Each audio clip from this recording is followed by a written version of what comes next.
anhu. Nah, Rasulullah ingat tentang kebaikan Abul As. Ketika Ali bin Abi Thalib ingin menikah lagi setelah menikah dengan Fatimah, Ali radhiyallahu anhu ingin menikah dengan putrinya Abu Jahal, istri kedua. Maka Rasulullah tidak terima. Rasulullah bilang, bagaimana menggabungkan antara putriku dengan putri musuh Allah? Enggak bisa. Kemudian Rasulullah memuji Abul As. Kata Rasulullah, saya punya mantu atau punya seorang saudara. Haddatsani fasaddaqani. Dia ngomong sama saya dan dia jujur. Wa wa'adani wa wafa. Dan dia berjanji kepadaku dan dia menunaikan apa? Janjinya. Maksudnya dia memuji siapa? Abul As. Rasulullah menyindir Ali bin Abi Thalib. Akhirnya Ali bin Abi Thalib tidak jadi poligami. Setelah Fatimah meninggal baru kemudian dia poligami. Ini sekedar cerita bagaimana namanya al-wafa, kesetiaan. Saya mau cerita saja tentang satu akhlak Nabi adalah tentang al-wafa. Rasulullah adalah orang yang setia, tidak lupa dengan kebaikan orang. Rasulullah adalah orang yang setia, tidak lupa dengan kebaikan orang. Contohnya banyak. Di antara contohnya Rasulullah SAW sangat wafi, sangat setia, tidak lupa dengan kebaikan orang adalah bagaimana wafaknya Nabi, kesetiaannya terhadap istrinya Khadijah radhiyallahu taala anha. Rasulullah benar-benar meskipun istrinya sudah meninggal dunia, dia selalu mengingat kebaikan apa? Istrinya radhiyallahu taala anha. Farubbama dzabaha syatan, kata Aisyah menceritakan, terkadang Nabi menyembelih kambing, Rasulullah mengatakan arsilu ila sadaiki Khadijah. Tolong bagi-bagi itu kambing kepada teman-temannya Khadijah. Subhanallah. Istrinya sudah meninggal. Suruh bagi-bagi ke teman-teman istrinya. Dia memuliakan istrinya dengan memuliakan apa? Teman-teman istrinya. Rasulullah sallallahu alaihi wasallam. Ya. Sampai dia sering menyebutkan tentang kebaikan Khadijah.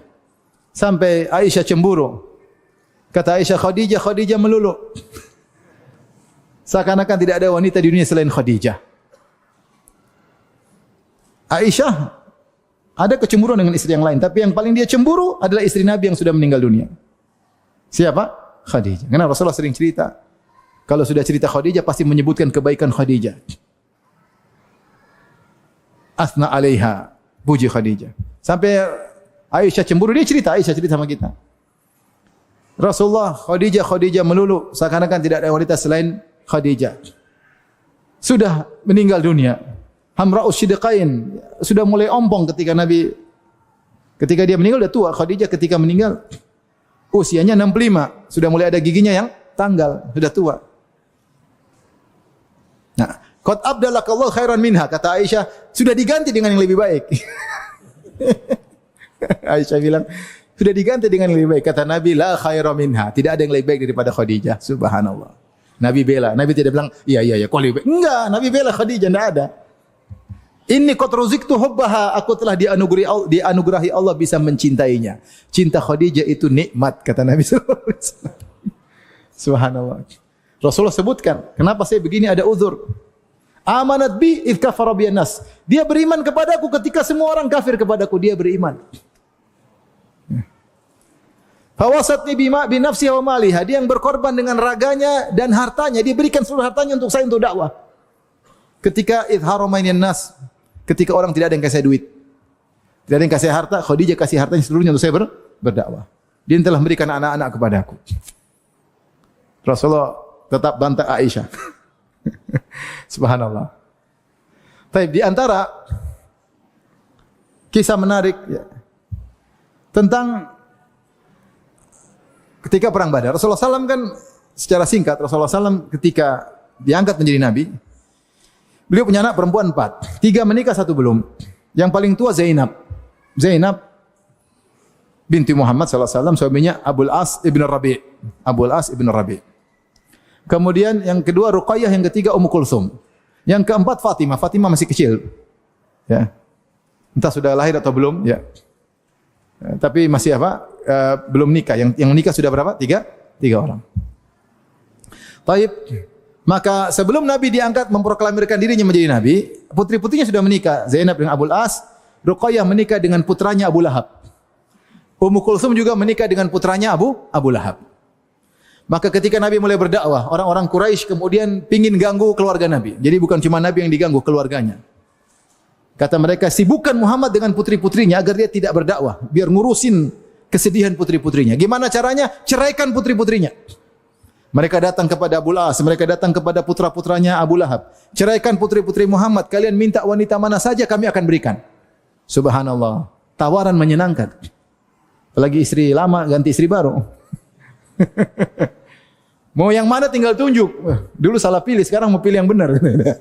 Subhanallah, akhirnya anak-anak Abu Lahab ceraikan. Ruqayyah dicerai, Ummu Kulsum dicerai. Bayangkan, sebagai bapak sedihnya luar biasa. Lebih baik kita yang terkena musibah daripada putri kita. Kasih sayang orang tua terhadap anak. Bagaimana Nabi diuji luar biasa. Mereka datang kepada Abu As. Abu As ceraikan Zainab. Kami pilihkan kau perempuan mana yang kau mau. Kata dia enggak. Siapa Abu As ini? Abu As ini, dia adalah ponakannya Khadijah. Jadi Khadijah punya saudari perempuan namanya Halah. Khadijah namanya Khadijah bintu Khuwailid. Dia punya saudari perempuan namanya Halah bintu Khuwailid. Halah ini punya anak namanya Abu As. Suaminya Rabi'. Jadi Abu As bin Rabi'. Yang menawarkan Nabi untuk menikahkan Zainab, putri pertama mereka, dengan Abu As adalah Khadijah. Khadijah yang bisikin Rasulullah, ya Rasulullah ini ponakan saya, nikahkan sama putri kita. Akhirnya menikahlah Zainab dengan Abu As. Ketika menikah, maka Khadijah melepaskan kalungnya, dia kasih kepada putrinya. Perhiasan yang dipakai untuk malam pertama bersama apa? Suaminya. Maka akhirnya kalung yang bertahun-tahun bersama Khadijah dilepaskan dari lehernya, pindah ke leher siapa? Zainab. Paham sampai sini? Oke, akhirnya Abu As kafir. Abu As kafir. Jadi Abu As meskipun kafir dia tidak mau ceraikan siapa? Zainab. Tidak. Akhirnya Rasulullah SAW hijrah. Abu As masih kafir. Kemudian akhirnya Ali bin Abi Thalib menikah dengan Fatimah. Entah saya lupa sebelum hijrah setelah hijrah. Pokoknya belakangan Ali menikah dengan apa? Fatimah. Kemudian terjadi perang Badar pada tahun 2 Hijriyah. Zainab masih di Mekah. Mustad'afin, orang yang lemah. Dia muslimah, suaminya kafir. Ketika itu belum ada larangan harus pisah. Kemudian Abu As ikut rombongan Abu Jahal untuk menyerang mertuanya. Subhanallah. Ini cerita ini. Abu As datang dengan Abu Jahal rombongan. Akhirnya Abu Jahal tewas dalam perang Badar dan ada 70 orang ditawan.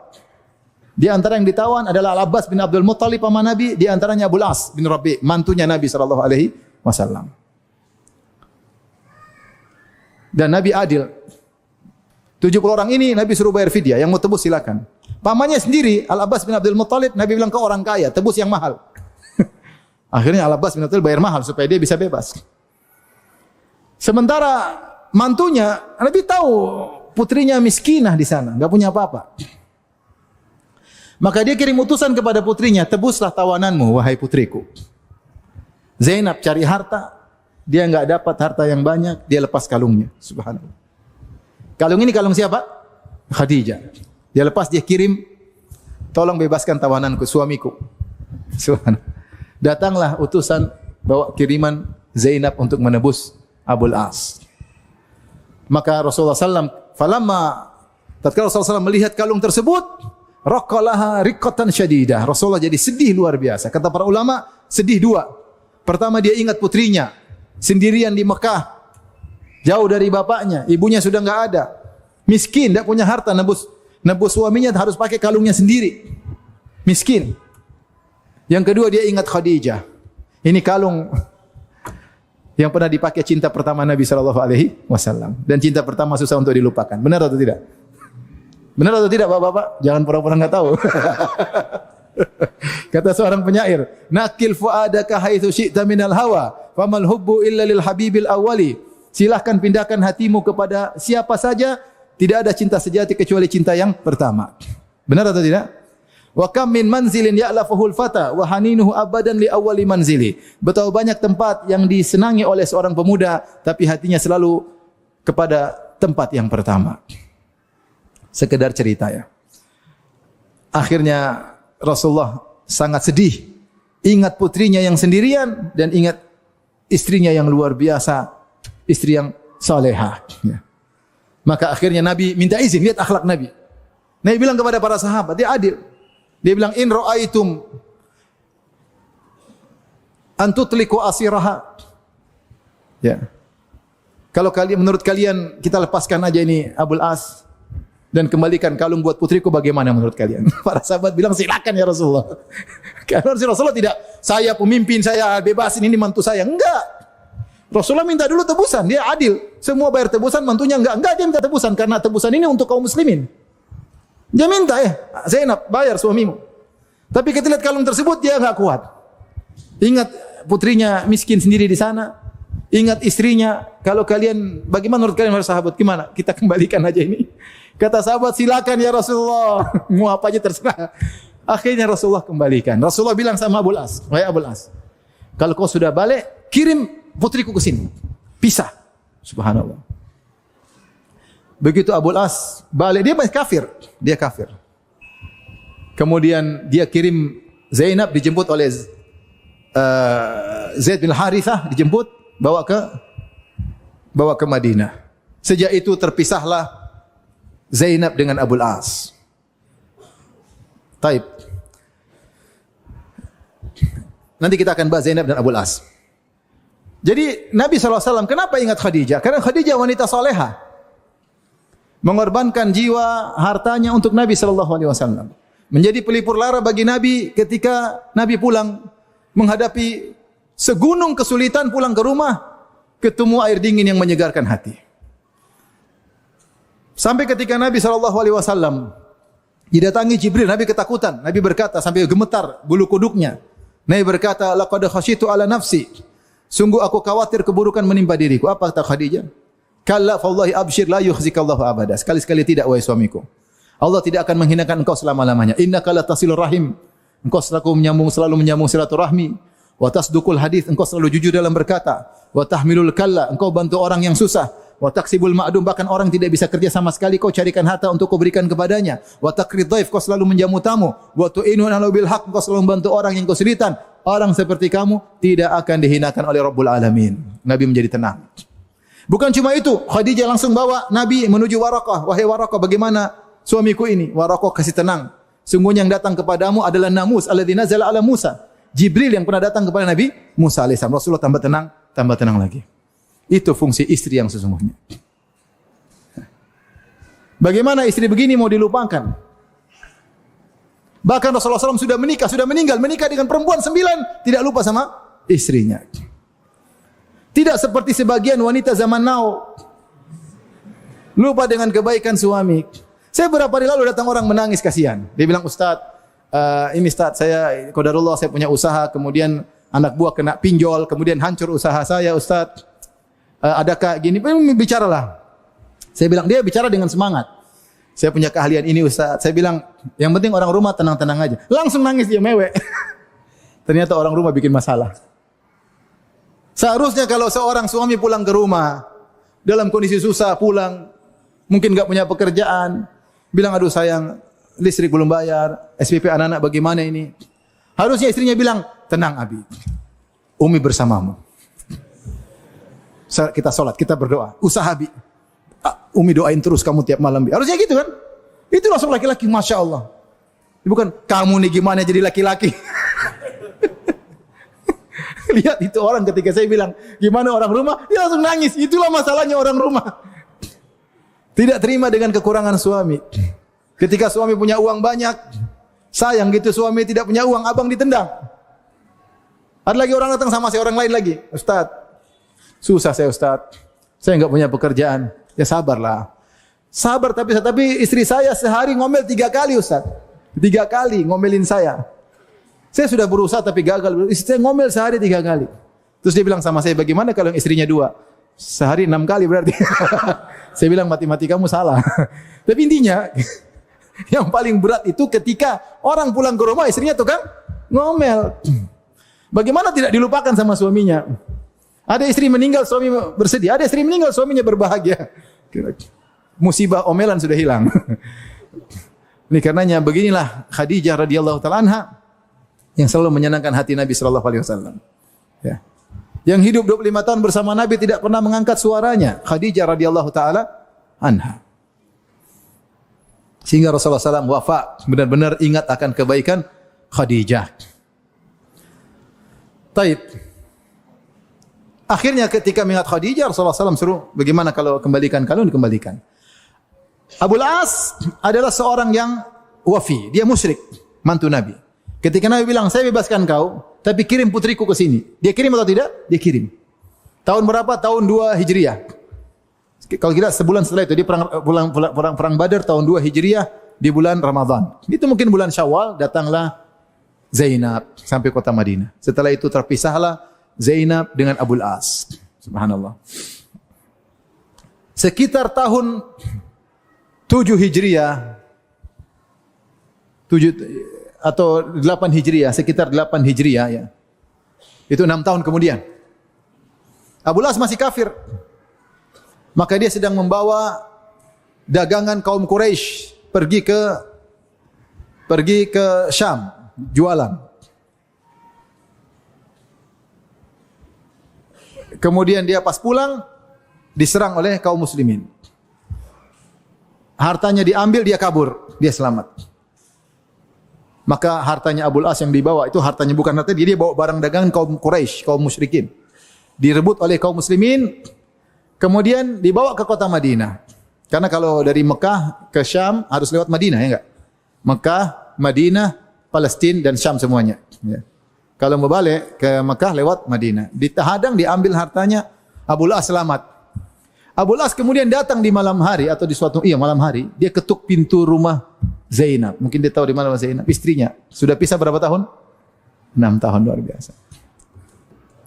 Dia ketuk, siapa? Abul As. Masya Allah.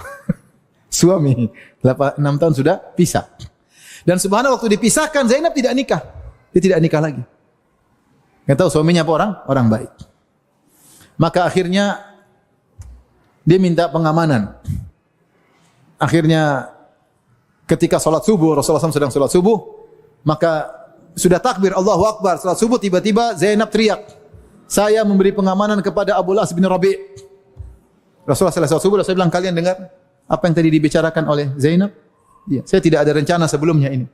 Jadi ini bukan perencanaan dengan Nabi SAW, tapi inisiatif Zainab, karena orang Islam punya hak untuk mengamankan kalau orang kafir masuk kota Madinah. Dia mengambil kesempatan itu. Dia bilang, saya Zainab memberi pengamanan kepada Abul As bin Rabi'. Akhirnya mereka mendengar. Kalau gitu kita amankan Abul As. Akhirnya Abul As ketemu.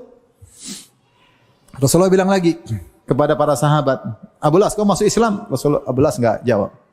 Enggak bilang Islam. Ya sudah, ini ambil hartamu. Kita maafkan. Karena Zainab. Abul As pulang ke Mekah. Pulang ke Mekah, dia bawa harta kaum Quraisy. Dia kembalikan semuanya. Setelah dia kembalikan semuanya, dia bilang, asyhadu an la ilaha illallah wa asyhadu anna Muhammadar Rasulullah. Dia pintar. Kalau dia masuk Islam situ, nanti dipikir supaya dapat apa? Harta. Dan kalau dia masuk Islam, dia kembalikan dulu supaya dia bilang, orang tahu bahwasanya saya masuk Islam bukan karena harta kalian. Kalau saya mau ambil bisa. Karena dia dikasih harta, dia enggak mau. Dia kembalikan, terus dia bilang, mengatakan syahadatnya, dia balik lagi ke Madinah. Maka Rasulullah datangi Zainab, wahai Zainab, ini suami bagaimana, mau kembali atau tidak? Subhanallah. Akhirnya kembali lagi. Akhirnya setelah 6 tahun berpisah, mereka berdua lagi, kemudian tidak lama kemudian Zainab meninggal dunia. Dalam sebagian riwayat disebutkan dia mengatakan, Abul As, ma'uttu utikul dunya ba'da Zainab. Ya Rasulullah, aku tidak kuat lagi menghadapi dunia ini setelah wafatnya siapa? Zainab. Istri yang luar biasa. 6 tahun berpisah, tidak mikir laki-laki lain. Abul As juga sangat cinta kepada Zainab. Akhirnya setelah 6 tahun berpisah, berkumpul lagi. Pernikahan Abul As dengan Zainab ini yang punya anak namanya yang Nabi SAW pernah bawa gendong ketika sedang apa? Sedang salat. Ya. Rasulullah gendong, ya, itu bintu Abil As. Kalau Rasulullah sujud, Rasulullah taruh, Rasulullah gendong, Rasulullah ketika berdiri Rasulullah SAW gendong juga, ya, itu Umamah bintu Abil As. Namanya Umamah bintu Abil As. Kemudian Abul As kemudian juga akhirnya meninggal. Ada yang mengatakan di zaman khilafah Abu Bakar As-Siddiq radhiyallahu taala. Nah, Rasulullah Ingat tentang kebaikan Abul As. Ketika Ali bin Abi Thalib ingin menikah lagi setelah menikah dengan Fatimah, Ali radhiyallahu anhu ingin menikah dengan putrinya Abu Jahal, istri kedua. Maka Rasulullah tidak terima. Rasulullah bilang, bagaimana menggabungkan antara putriku dengan putri musuh Allah? Enggak bisa. Kemudian Rasulullah memuji Abul As. Kata Rasulullah, saya punya mantu atau punya seorang saudara. Haddatsani fasaddaqani. Dia ngomong sama saya dan dia jujur. Wa wa'adani wa wafa. Dan dia berjanji kepadaku dan dia menunaikan apa? Janjinya. Maksudnya dia memuji siapa? Abul As. Rasulullah menyindir Ali bin Abi Thalib. Akhirnya Ali bin Abi Thalib tidak jadi poligami. Setelah Fatimah meninggal baru kemudian dia poligami. Ini sekedar cerita bagaimana namanya al-wafa, kesetiaan. Maka seorang punya sikap setia, ya. Kalau pasangan lagi susah, ingat kebaikan-kebaikan masa lalu. Jangan dilupakan, ya. Jangan dilupakan. Perjuangan hidup bersama jangan pernah dilupakan. Kesalahan-kesalahan yang muncul belakangan, ini namanya manusia punya kesalahan. Jangan sampai seorang gara-gara satu kesalahan lupa dengan semua kebaikan masa lalu. Baik suami maupun istri, tidak boleh. Tapi di antara wafat Nabi SAW, bagaimana wafat Nabi terhadap orang-orang yang baik, pernah baik kepada beliau meskipun orang kafir. Di antaranya kepada namanya Mut'im bin Adi. Mut'im bin Adi. Ada seorang kafir namanya Mut'im bin Adi, dia salah seorang pembesar di kota Makkah, Quraisy. Dia punya jasa kepada Nabi 2 kali.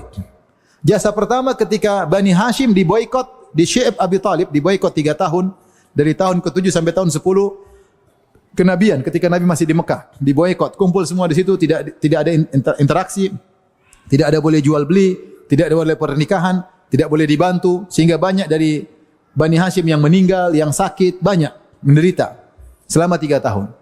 Kemudian muncullah sebagian orang-orang kafir, ada 5 orang, waktu itu masih kafir semua. Mereka kasihan, mereka bilang enggak mungkin, ini kerabat kita sama-sama Quraisy. Meskipun mereka Bani Hashim, kita sama-sama Quraisy. Karena Bani Quraisy itu banyak di bawahnya. Ibarat kalau Jawa itu Quraisy ada Jawa Barat, Jawa Timur, Jawa Pinggir, Jawa macam-macam. Jadi dia bilang kita sama-sama Quraisy. Akhirnya ada 5 orang, di antara 5 orang tersebut adalah Mut'im bin Adi. Akhirnya mereka berusaha, mereka bikin kesepakatan, akhirnya pemboikotan berhenti. Ini dalam kisah panjang dalam sirah Nabi.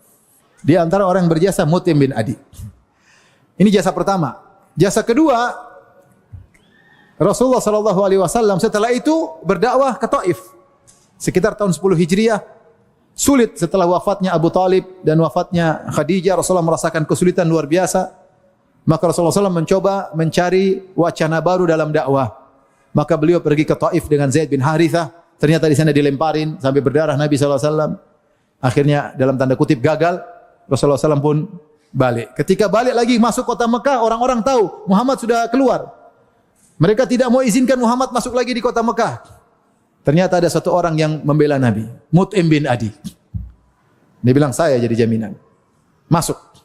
Orang Quraisy semua segan sama dia. Akhirnya Rasulullah bisa masuk lagi kota Mekah. Akhirnya Mut'im bin Adi meninggal. Belum sempat masuk Islam, meninggal dunia.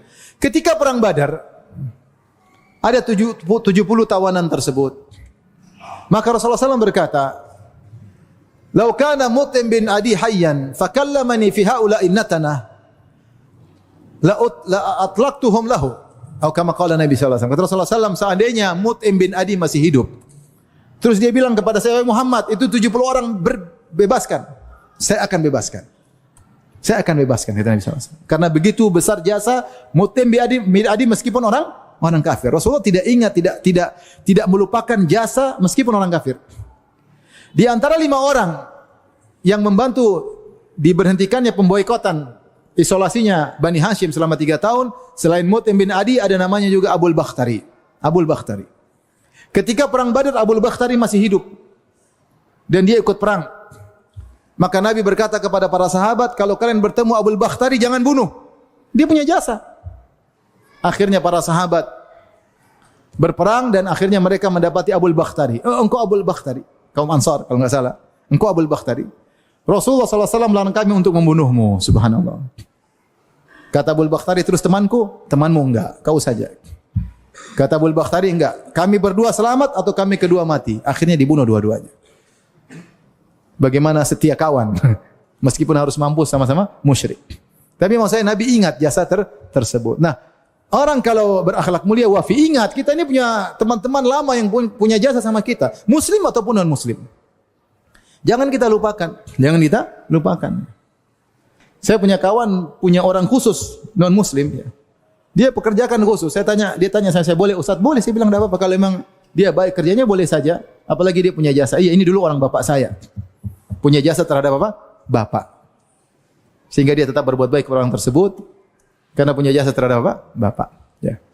Jadi, ini yang harus kita ingat. Kita ini, kalaupun sukses, kita punya teman-teman lama yang berjasa dalam hidup ini. Di antaranya istri kita.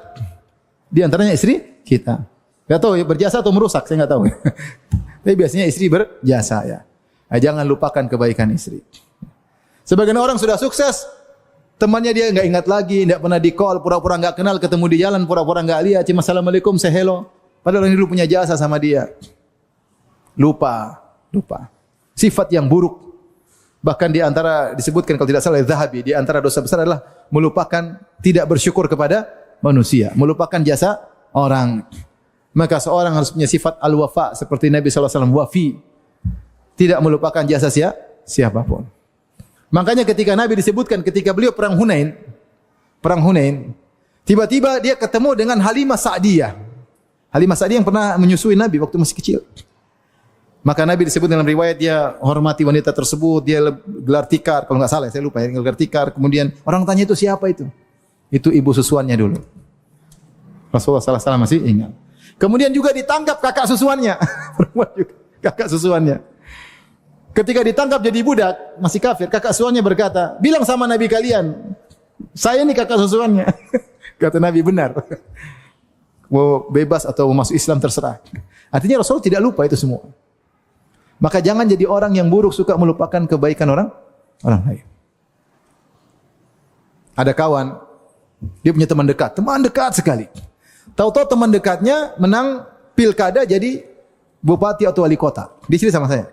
Begitu terangkat terpilih jadi wali kota, dia sudah tidak ingat saya Ustaz. Saya WA enggak dijawab, telepon enggak dijawab, subhanallah. Itu bertahun sampai 5 tahun 10 tahun. Saya enggak tahu dia 1 periode 2 periode. Kalau ketemu cuma assalamualaikum gitu aja, dicuekin. Begitu dia lengser, dia langsung WA saya, gimana akhi kabarnya?